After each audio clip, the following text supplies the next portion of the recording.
Laura Smet éprouvait une grande colère envers le docteur Florent Pagny, lequel avait prodigué des soins à son père défunt, le regretté Johnny Hallyday, qui avait été affligé par un cancer des poumons.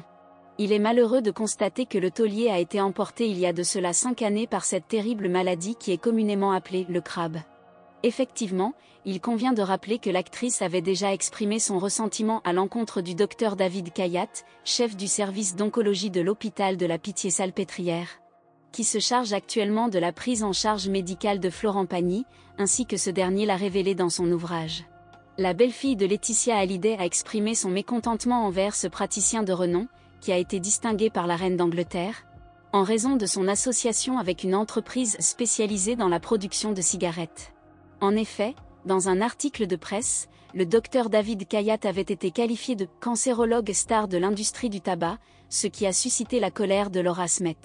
Bien qu'étant le fondateur de l'Institut national du cancer et consultant pour de nombreux industriels, ce médecin a conseillé la société Philip Morris, qui cherche à se doter d'une certaine crédibilité pour promouvoir ses produits.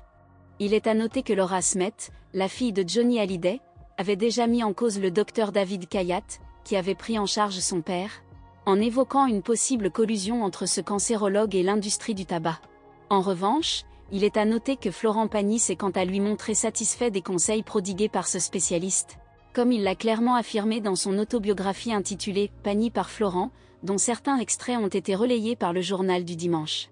En effet, le chanteur exprime sa gratitude envers l'équipe médicale qu'il a pris en charge, en particulier envers le docteur Abitbol qui l'a orienté vers le professeur Kayat.